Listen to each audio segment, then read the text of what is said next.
Hello বন্ধুরা, আপনারা সবাই কেমন আছেন? আশা করি আপনারা সবাই ভালো আছেন। আজকে আপনাদের জন্য নিয়ে এসেছি এক নতুন রেসিপি, যার নাম হলো নিরামিষ সোয়াবিন। চলো দেখা যাক শেষ পর্যন্ত কী করে এটাকে তৈরি করা হয়। এটাকে প্রথমে আমরা গরম জল দিয়ে চিপড়িয়ে নিচ্ছি। ভালো করে এটাকে চিপড়িয়ে নেব, যাতে একটু জল যাতে না থাকে এর মধ্যে।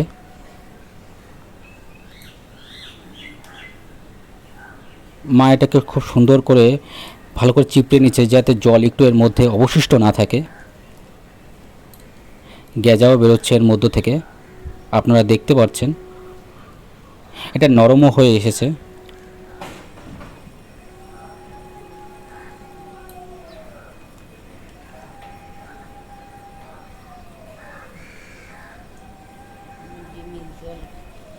পুরোটা ভালো করে চিপড়িয়ে নেব, যাতে জল একটু অবশিষ্ট না থাকে, না হলে এটার স্বাদ বিগড়ে যেতে পারে।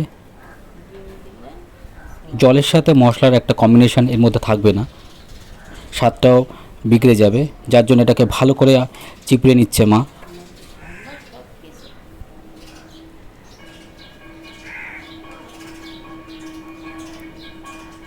কিন্তু যাই বলো না কেন, মায়ের হাতের রান্না খুবই অসাধারণ, সে নিরামিষই হোক আর আমিষই।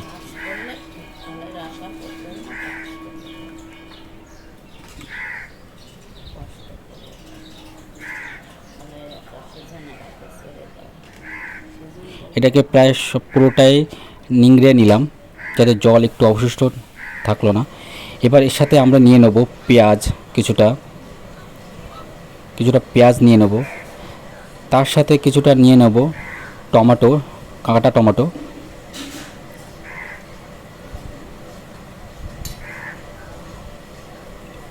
তার সাথে কিছুটা নিয়ে নেব আদা কাটা, আদা কেটেছি কুচু কুচু কুচু করে। আর তার সাথে নিয়ে নেব কিছুটা রসুন স্বাদ অনুযায়ী।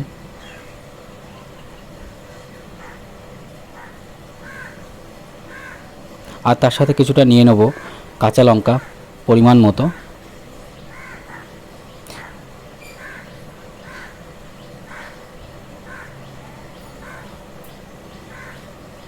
এই 5টা উপকরণ আমরা নিলাম এই তরকারি রান্না করবার জন্য।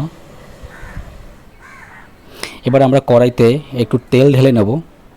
তেলটা গরম হচ্ছে খুব আস্তে আস্তে, মিডিয়াম আঁচেই এটা আমরা করব, না বেশি না কম।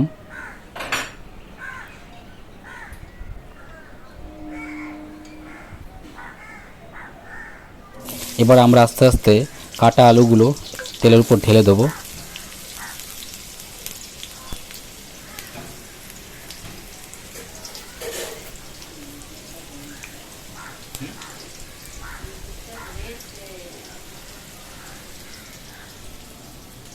এবার তার সাথে আমরা যেসব কাটা টমেটো, কাটা পেঁয়াজ নিয়েছিলাম, সেগুলো আস্তে আস্তে একে একে ঢেলে দেবো যতটা দরকার।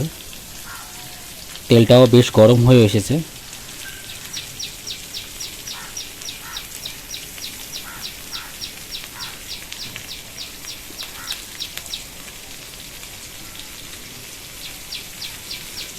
এবার আমরা আস্তে আস্তে এটাকে নাড়ব, যাতে সব জায়গায় তেল মশলাটা যাতে লেগে যায়, আলুটাও যাতে খুব সুন্দরভাবে ভাজা হয়, তার সাথে টমেটো ও পেঁয়াজও।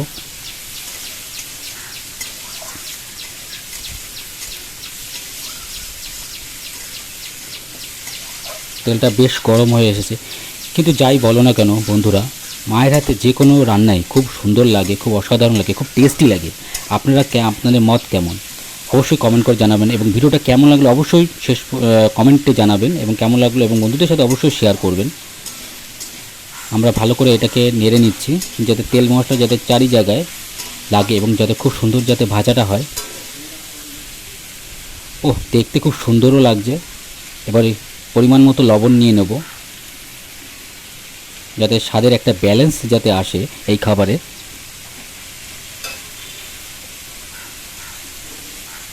ভাজাটা প্রায় হয়ে এসেছে, একটু নাড়িয়ে নেবো আর একবার একটু। এবার একটু হলুদ দিয়ে নেব পরিমাণ মতো, যতটা দরকার।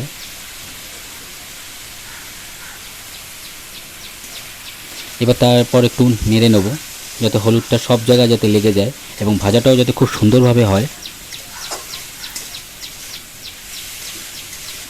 রঙটাও খুব সুন্দর হয়ে এসেছে হলুদটা দেওয়ার পর।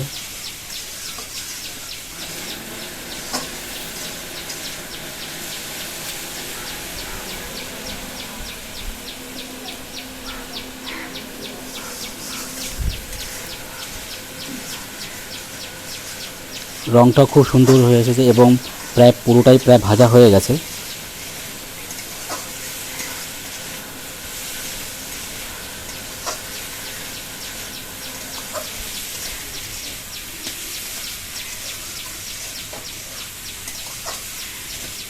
এবার আঁচটা একটু বাড়িয়ে নিলাম যাতে আলুটা যাতে সুন্দরভাবে সিদ্ধ হয়, সুন্দরভাবে যাতে ভাজাটা হয়।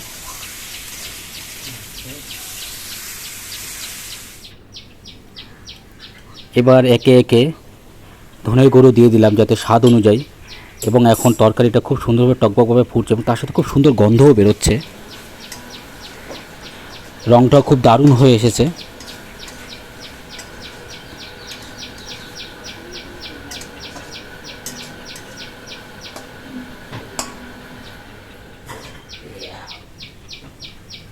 রঙের কালারটাও খুব সুন্দর গাঢ় হয়ে এসেছে, আপনারা দেখতে পাচ্ছেন। এবং এরপর আমরা সোয়াবিনটা ঢেলে দিলাম, যে সোয়াবিনটা আমরা জল নিংড়িয়ে নিয়েছিলাম। এবার আমরা খুব সুন্দর করে এটাকে একটু নাড়িয়ে নেব যাতে তেল মশলা যাতে সোয়াবিনের সব জায়গায় যাতে লেগে যায়, এবং তার সাথে খুব সুন্দর গন্ধও বেরোচ্ছে। আপনারা অবশ্যই এই পদ্ধতিতে বাড়িতে খাবেন এবং আপনাদের পরিজনের সাথে অবশ্যই এই খাবারটাকে শেয়ার করবেন। কেমন লাগলো অবশ্যই কমেন্ট করে জানাবেন। চারিদিকে তেল মশলাটা খুব সুন্দরভাবে লেগে গেছে এবং আলুটাও খুব সুন্দরভাবে সিদ্ধ হয়ে গেছে। এখন সয়াবিনটাকে খুব সুন্দর করে ভাজিয়ে নিতে হবে যাতে তেল মশলা খুব সুন্দরভাবে তার গায়ে লেগে যায়।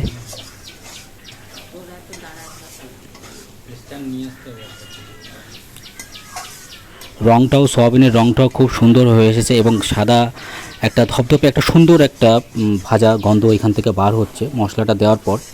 আর এখানে যেসব মশলাগুলো ব্যবহার হচ্ছে সবই হচ্ছে বাড়ির তৈরি মশলা। আপনারা অবশ্যই বাড়িতে তৈরি মশলাগুলো তৈরি করে ওগুলো রান্নায় ব্যবহারের জন্য করবেন, তাতে ভালো হবে। প্রায় সব সিদ্ধ হয়ে এসেছে, সব ভাজা হয়ে এসেছে। সয়াবিনটাও দেখতে খুব সুন্দর লাগছে এবং তার সাথে সুন্দর গন্ধও বার হচ্ছে।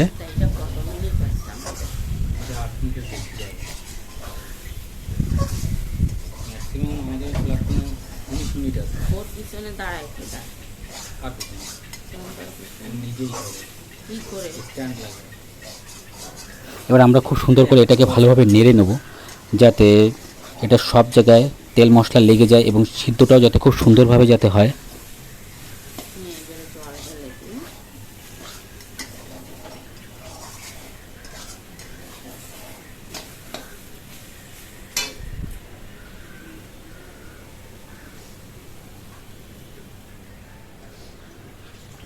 এবার মা মনে হচ্ছে একটুখানি জল দেবে এর মধ্যে যাতে মশলাটা খুব সুন্দরভাবে চারিদিকে ছড়িয়ে যায় এবং তরকারির একটা যাতে সুন্দর আকার যাতে নেয়।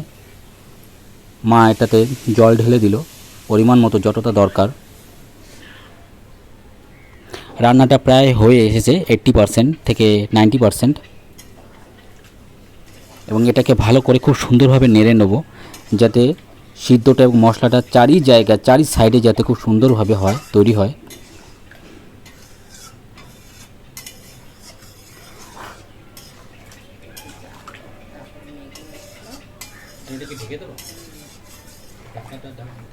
খুব সুন্দর গন্ধও বেরোচ্ছে।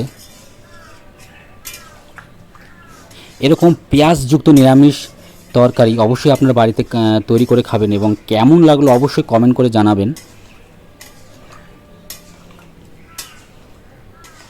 এইভাবে কিছুক্ষণ নেড়ে নেবো। এখন আগুনটাও একটু বাড়িয়ে দিয়েছি যাতে ফ্লেভারটা একটু যাতে সুন্দরভাবে ভাজা হয় এবং ফ্লেভারটা যাতে খুব সুন্দরভাবে যাতে গন্ধটা বার হয় এবং যাতে সিদ্ধটাও সমপরিমাণ হয়। এখন একটু ঢেকে দিলাম, ঢেকে নেওয়ার পর আবার উঠিয়ে দিলাম কিছুক্ষণ পর, 2 মিনিট পর। খুব সুন্দর গন্ধ বার হচ্ছে। তরকারি প্রায় 95% হয়ে গেছে। এখন আর একটু ভালো করে নেড়ে নেব যাতে সব জায়গায় মাল মশলাটা যাতে খুব সুন্দরভাবে যাতে লেগে যায়। রঙটাও খুব সুন্দর হয়ে এসেছে, আপনারা দেখতে পাচ্ছেন।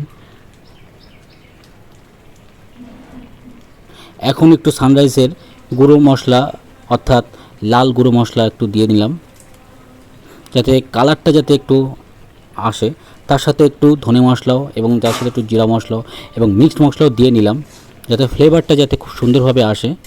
এখন তার সাথে একটু নাড়িয়ে নেব। এগুলো দেওয়ার পর